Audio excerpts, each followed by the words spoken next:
Taste the Daily.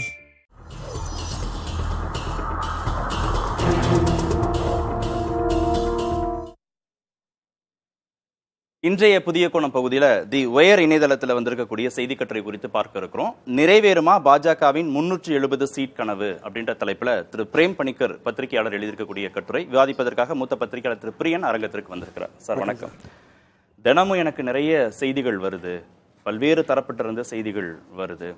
கண்டிப்பா பிரதமர் திரு நரேந்திர மோடி 3வது முறையாக வெற்றி பெற்று விடுவார், நமக்கெல்லாம் அடுத்தது என்ன அப்படின்னு கேட்கிறாங்க பல தரப்பிலிருந்து. அந்த அளவுக்கு வாட்ஸ்அப் மூலமாக நம்பிக்கைகள் விதைக்கப்படுது பாஜக வெற்றி குறித்து, மோடி வெற்றி குறித்து. ஊடகங்கள்லையும் அந்த அளவுக்கான செய்திகள் வருது.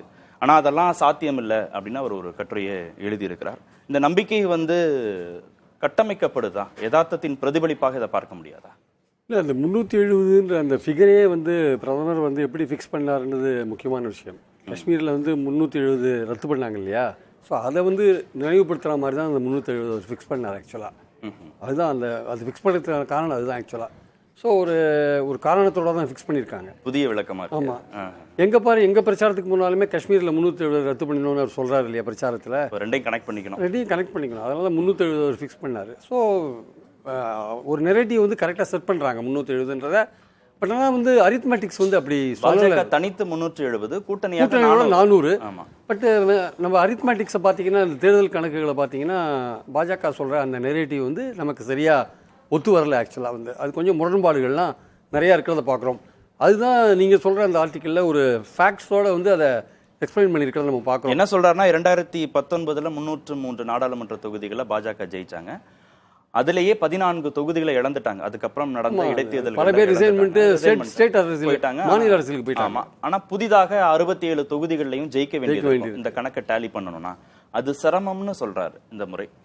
உண்மையிலேயே அவர் மட்டும் இல்லை, நிதியமைச்சர் நிர்மலா சீதாராமனுடைய கணவர் பரகாலா பிரபாகர், அவர் ஒரு எக்கனாமிஸ்ட். அவர் என்ன சொல்றாரு, 220 230 வந்தாலே பெரிய விஷயம். ஆனால் 370 ஒரு இதை கட்டமைக்கிறாங்க பாஜக. அதற்கான சாத்தியங்கள் கொஞ்சமும் கிடையாது. அப்புறம் வேறு பல விஷயங்களும் சொல்கிறார். இந்த மாதிரியான ஒரு மத ரீதியான பிளவுபடுத்தும் பேச்சுக்களை இனிமேல் செங்கோட்டையிலேருந்து கூட எதிர்பார்க்கலாம். அப்புறம் இந்தியாவில் தேர்தலே நடக்காது போன்ற பல விஷயங்களை பரகால பிரபாகர் சொல்கிறார். இருந்தாலும் இந்த அதிக இடங்கள் பாஜகவுடைய அதிக இடங்கள் பெறுகிற முயற்சியில் அது எவ்வளவு தூரம் வெற்றி பெறும் என்றதை ஒரு கோடி காட்ட ஒரு இது கட்டுற ஒரு இன்ட்டு கொடுக்குறாரு நமக்கு அவர். ஆக்சுவலாக 220 230 அதிகபட்சம். அது ஒரு ஃபேக்ட் வைஸ் பார்த்தீங்கன்னா கூட ஓரளவுக்கு அதோட ஒத்து போகிறது ஒரு விஷயமா இருக்குது. அதாவது இன்றைக்கி ஒரு 285 சீட் இருக்குது. பீகார், மத்திய பிரதேஷ், ராஜஸ்தான், சத்தீஸ்கர் போன்ற, யூபி, குஜராத் போன்ற மாநிலங்கள், உத்தரகாண்ட் போன்ற மாநிலங்களில் ஒரு 285 சீட் இருக்குது. அதில் அவங்க 210 இடங்களில் வெற்றி பெற்றிருக்காங்க பாஜக. அந்த 210 இடங்களே வெற்றி பெற்றாங்க வச்சுக்கோங்க. அவங்களுக்கு இன்னும் மெஜாரிட்டிக்கு 370 வரத்துக்கு 160 இடங்கள் தேவையாக இருக்குது. ஆக்சுவலாக 160 இடங்கள் எப்படி பெறணும்னா, அவங்க வெஸ்ட் பெங்கால், சவுத்தில் 128, அப்புறம் பஞ்சாபில் 13, இதெல்லாம் சேர்த்திங்கன்னா கிட்டத்தட்ட ஒரு 42 + 13 + 128. ஸோ இந்த இதில் நீங்கள் 160 இடங்கள் பெறுவது ரொம்ப கஷ்டமான ஒரு விஷயம். ஸோ அதனால் 370 சாத்தியம் இல்லை என்பது ஒரு முக்கியமான கருத்து. மாநில வாரியாகவும் கட்டுரையாளர் அலசி இருக்கிறாரு. கர்நாடகத்தில் 2019 பெற்ற அந்த 25 சீட்டு மீண்டும் கிடைக்க வாய்ப்பு இல்லைன்றாரு. காங்கிரஸுக்கும் பிரதிநிதித்துவம் கிடைக்க இந்த முறை வாய்ப்பு இருக்குன்னு சொல்றாரு. அங்க என்ன சிக்கல்? உட்கட்சி பிரச்சனை இருக்கு. 9 சிட்டிங் எம்பிக்களுக்கு பாஜக வாய்ப்பு கொடுக்கல. சில அதிருப்தியாளர்கள் இருக்கிறாங்க. அது அந்த அளவுக்கு ஒரு பெரிய பாதிப்பை பாஜகவுக்கு கொடுத்து, காங்கிரஸ் மீண்டும் ஆட்சிக்கு வந்திருக்கு இல்லையா? மாநில ஆளுங்கட்சியா இருக்கிறதுனால அதுக்கு ஒரு செல்வாக்கு இருக்கு. அது கொடுத்த வாக்குறுதிகள் நிறைவேற்றி இருக்கு. அதனால அதுக்கான வாய்ப்புகள் அதிகமா இருக்கு. இன்னொரு முக்கியமான விஷயம், அங்க பாஜகவில் இருக்கிற உட்கட்சி பூசல். அதாவது எடியூரப்பாவோட பையன் போட்டி போடுற அந்த சிவமோகா தொகுதியில் ஈஸ்வரப்பாவும் போட்டி போடுறாரு. நேற்று ஈஸ்வரப்பா மத்திய அரசு பாஜக மேலில் எச்சரிச்சிருக்கு, மோடி படத்தெல்லாம் நீங்கள் யூஸ் பண்ணக்கூடாதுன்ட்டு. ஸோ அதுக்குள்ள ஒரு பிரச்சனை கர்நாடகாவில் பையனுக்கு சீட்டு தரேன்னு சொன்னாங்க, ஆனால் கடைசியில் ஏமாத்திட்டாங்க. அதனால அந்த மாதிரியான உட்கட்சி பிரச்சனைகள் கர்நாடகாவில் இருக்கு. அதை விட இன்னொரு பிரச்சனை என்ன வந்திருக்குன்னா, தார்வாடு தொகுதியில் லிங்காயத்துகள் போர்க்கொடியை தூக்கிட்டாங்க. என்னென்னா, அந்த பிரகலாத் ஜோஷின்னு ஒரு அமைச்சர் இருக்கார். அவர் என்ன பண்ணிட்டார், அங்கே லோக்கலில் ஒரு உயர் ஜாதிகளுக்கான சீட்டை 3-4 சீட்டை கொடுத்துட்டு, அங்கே முக்கியமான ஜாதிகளான லிங்காயத்து, ஒக்கலிகாஸ், குருபாஸ்ன்னு இருக்காங்க. அவர்களை ஓரங்கட்டுற மாதிரியான ஒரு விஷயங்கள் பாஜகவில் நடந்திருக்கு.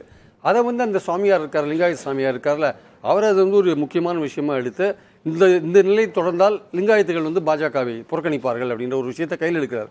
ஸோ இதெல்லாம் தான் கர்நாடகாவில். அப்புறம் ஜேடிஎஸ்க்கும் பாஜகவுக்கும் அந்த ஓல்டு மைசூர் பகுதிகளில் ஒரு 6 தொகுதிகள் இருக்குது. அங்கே வந்து பெரிய அளவுக்கு அவங்களுக்கு கீழே கூட்டணி ஜெல்லாகாத இருக்குது.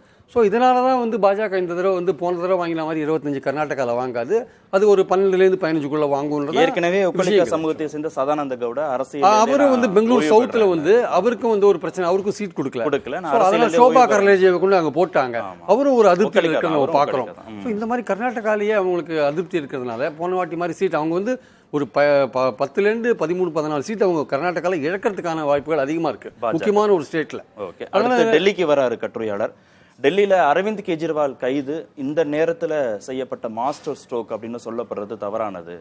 7 நாடாளுமன்ற தொகுதிகளையுமே பாஜக இழப்பதற்கான வாய்ப்பு இருக்கு அப்படின்னு சொல்றாரு. அந்த அளவுக்கு அரவிந்த் கெஜ்ரிவாலுடைய கைது பிளே பண்ணுவா? அந்த அளவுக்கு 7 வந்து இந்தியா கூட்டணி, அதாவது ஆம் ஆத்மி காங்கிரஸ் கூட்டணி வாங்குமான்றது எனக்கு டவுட்ஃபுல்லா இருக்கு. பட் பெரும்பாலான இடங்கள் அது குறைந்தபட்சம் 4 இடங்களில் வந்து அவங்க விரும்புறதுக்கான வாய்ப்பு இருக்கு. போன வாட்டி அவங்க 7 இடங்களில் அவங்க ஸ்வீப் பண்ணிட்டாங்க. அதாவது பல இடங்களில் வந்து அவங்க ஸ்வீப் பண்ணிட்டாங்க. லாஸ்ட் டைம் ராஜஸ்தான், மத்திய பிரதேசலாம் வந்து ஸ்வீப், ஆக்சுவலாக குஜராத்லாம் ஸ்வீப். அந்த ஸ்வீப்லாம் இந்த வாட்டி எதிர்பார்க்க முடியாது.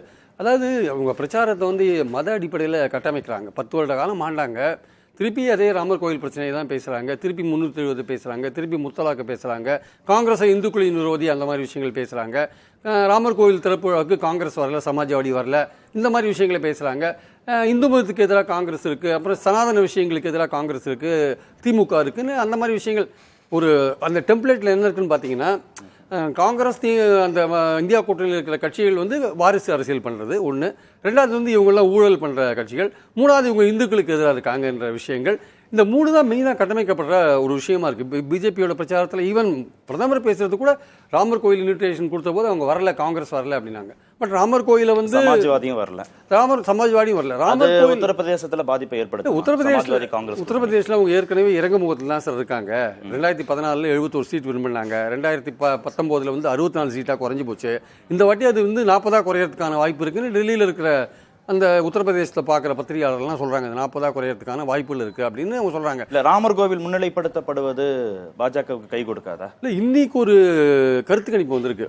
தி ஹிந்து பேப்பரில் ஒரு கருத்து கணிப்பு, லோக்மத் சிஎஸ்டிஎஸ் கருத்து கணிப்பு வந்திருக்கு. ரொம்ப முக்கியமான பிரச்சனையாக மக்கள் என்ன நினைக்கிறாங்கன்னா, கிட்டத்தட்ட வந்து ஒரு 27% மக்கள் வந்து அன்எம்ப்ளாய்மெண்ட் பிரச்சனையை தான், வேலையில்லா திண்டாட்டம் தான் பெரிய விஷயமா நினைக்கிறாங்க. 23% வந்து விலைவாசி பிரச்சனையை பெருசாக நினைக்கிறாங்க. கிராஸ் இந்தியா முழுக்க ஒரு கிராஸ் செக்ஷனில் வந்து வேலையில்லா திண்டாட்டம் எப்படி இருக்குன்னு கேட்டால் ரொம்ப ரொம்ப மோசமாக இருக்குது, கஷ்டமாக இருக்குது வேலை கிடைக்கிறதுன்னு 72% பேர் சொல்கிறாங்க. அதே மாதிரி வெற்றியை தீர்மானிக்கப்படுறது இதெல்லாம் தானா? இது அன்எம்ப்ளாய்மெண்ட் ப்ராப்ளமும் விலைவாசியும் ஒரு முக்கியமான கீ இஷ்யூவாக ரைஸ் ஆகிருக்கு சார். அதுக்கு வந்து போத் மாநில அரசு அண்ட் மத்திய அரசு ரெண்டுமே காரணம் அப்படின்னு சொல்லுது. அதில் வந்து மத்திய அரசோட காரணங்கள் தான் அதிகமாக இருக்குது. வேலையில்லா திண்டாட்டத்துக்கு வந்து பார்த்தீங்கன்னா வந்து 21% மத்திய அரசு தான் காரணம் சொல்லுது. அதே மாதிரி ப்ரைஸஸுக்கு பார்த்தீங்கன்னா 26% மத்திய அரசு தான் காரணம் சொல்லுது.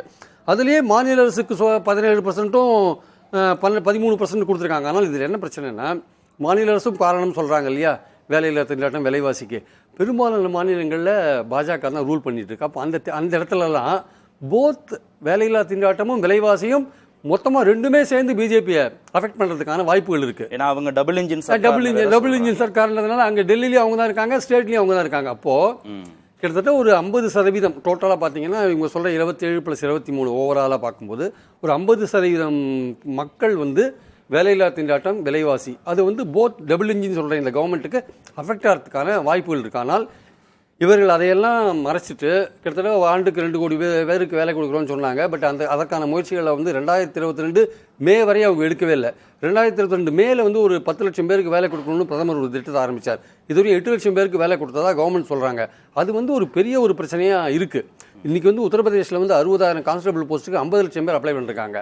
பல இடங்களில் வந்து இந்த காம்படிட்டிவ் எக்ஸாமினேஷன்ஸில் கொஸ்டின் பேப்பர்லாம் அவுட் ஆகி பல பேர் வந்து இளைஞர்கள் வந்து ரொம்ப வேதனையிலையும் விரக்தியிலையும் இருக்காங்க. அதனால தான் ராகுல் காந்தி என்ன சொன்னார், நாங்கள் ஆட்சிக்கு வந்தால் 30 லட்சம் வேகன்சியை ஃபில்அப் பண்ணுவோம், அதை முன்னிலைப்படுத்துறாங்க. அப்போ அதுக்கு காம்படிட்டிவ் எக்ஸாமினேஷன்ஸ் இந்த மாதிரி கொஸ்டின் பேப்பர் லீக் ஆனதில் அதுக்கு நாங்கள் காம்பன்சேட் பண்ணுவோம் இளைஞர்களுக்குன்னு சொல்கிறார். ஸோ இளைஞர்களை மையப்படுத்தி அந்த காங்கிரஸ் இந்த விஷயத்தை கையில் எடுத்திருக்காங்க. ஆனால் பாஜகவோ அதற்கு மாறாக இந்த மாதிரியான மத ரீதியான விஷயங்களை வந்து கட்டமைக்கிறத நம்ம பார்க்குறோம். நம்ம அது எந்த அளவுக்கு அவங்களுக்கு கை கொடுக்கும்னா, இதே சர்வேல இன்றைக்கி என்ன சொல்லியிருக்காங்கன்னா, அயோத்தி ஒரு இஷ்யூ, ராமர் கோயில்ன்றது ஒரு 6% சொல்லியிருக்காங்க. இந்துத்துவ விஷயங்கள் ஒரு 2% சொல்லியிருக்காங்க. 6-2-8ன்றது டோட்டலி பாஜகவுக்கு ஆதரவான ஒரு நிலைப்பாடு தான். இருந்தாலுமே ஒரு மெஜாரிட்டி ஆஃப் தி பீப்புள் வந்து அன்எம்ப்ளாய்மெண்ட்டையும் விலைவாசியும் சொல்லும் பொழுது நிச்சயமாக மக்கள் வந்து அடிமட்டத்தில் வந்து மக்கள் தங்களுடைய வாழ்க்கை முறை வந்து இன்னும் இம்ப்ரூவ் ஆகலை, எங்களுக்கு இன்னும் அதே மாதிரி தான் இருக்குன்னு மெஜாரிட்டியான மக்கள் அதே தான் சொல்கிறாங்க ஆக்சுவலாக.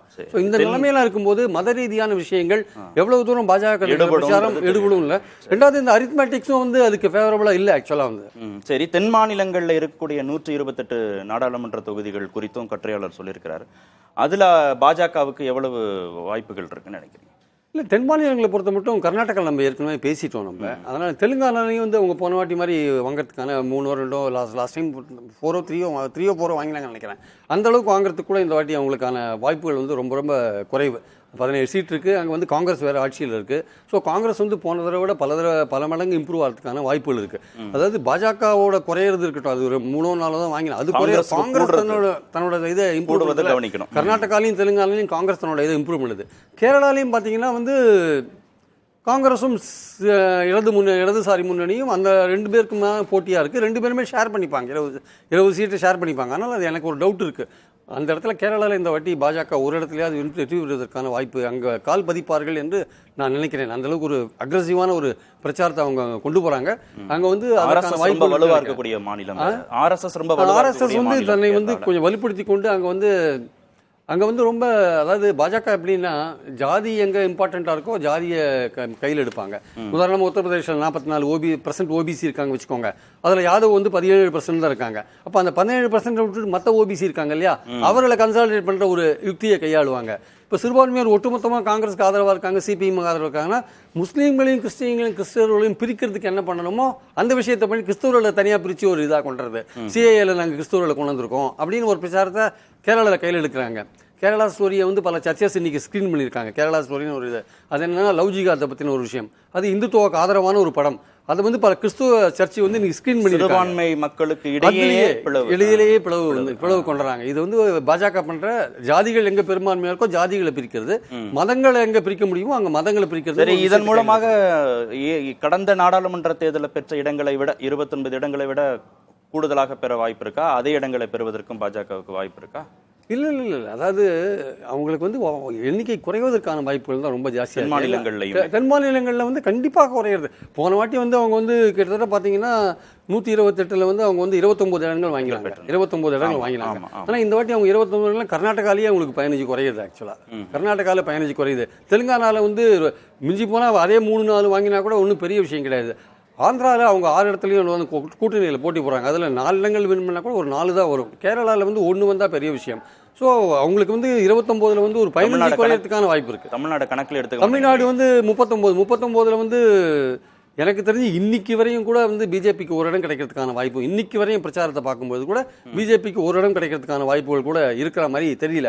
அதனால இந்த 29 ஒரு 12-13 குறையறதுக்கான வாய்ப்புகள் இருக்கு.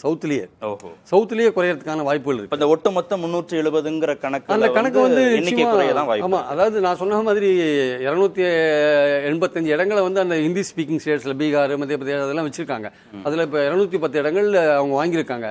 210லேருந்து அவங்க வந்து 160 இடங்களை ஆட் பண்ண வேண்டியிருக்கு. 160 இடங்கள் ஆட் பண்ணுறதுக்கான வாய்ப்புகளே எங்கேயுமே அவங்களுக்கு தெரியல. அது வெஸ்ட் பெங்காலில் கண்டிப்பாக முடியாது, அதுக்கான சான்ஸே ரொம்ப குறைவாக இருக்குது. பஞ்சாபில் கண்டிப்பாக முடியாது, சவுத்துலேயும் முடியாது. சவுத்துலேயே அவங்களுக்கு 10 இடம் குறையுது. வெஸ்ட் பெங்காலில் வந்து அவங்க ஏற்கனவே 17 இடங்கள் இருக்காங்க. அதை வந்து ரொம்ப டபுள் மடங்கால மாற்றுறதுக்கான வாய்ப்புகளே கிடையாது. ஆக்சுவலாக பஞ்சாபில் வந்து காங்கிரஸும் ஆம் ஆத்மியும் தான் அந்த 13 இடங்களை அவங்க வந்து ஷேர் பண்ணிக்கிறதுக்கான வாய்ப்புகள் இருக்கு. அதனால வந்து குறையறதுக்கான வாய்ப்புகள் இருக்கே தவிர அதிகமாகிறதுக்கான யாருடைய எண்ணிக்கை கணக்கு எடுப்படுங்கிறத பார்க்கலாம், எலெக்ஷனுக்கு அப்புறம் தான் பார்க்க முடியாது. நன்றி நிகழ்ச்சியில் பங்கேற்றது. இல்லை, இதில் முக்கியமான ஒரு விஷயம் சொல்ல மறந்துட்டேன். இந்த மத ரீதியான இந்த விஷயம் பிரச்சனைகள் எடுக்கிறாங்க இல்லையா பாஜக, இதை பற்றி தேர்தல் கமிஷன் எந்த விதமான ஒரு அப்ஜெக்ஷனையும் ரைஸ் பண்ணாமல் எந்த பெட்டிஷன் கொடுத்தாலும் வாங்கி வச்சுட்டு பேசாமல் இருக்காங்க.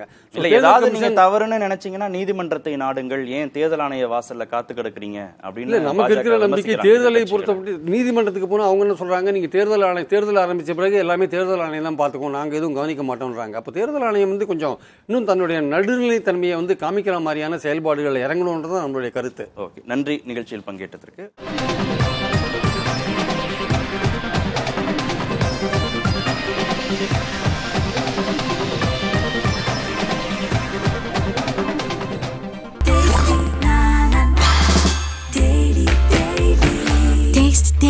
Taste the Daily.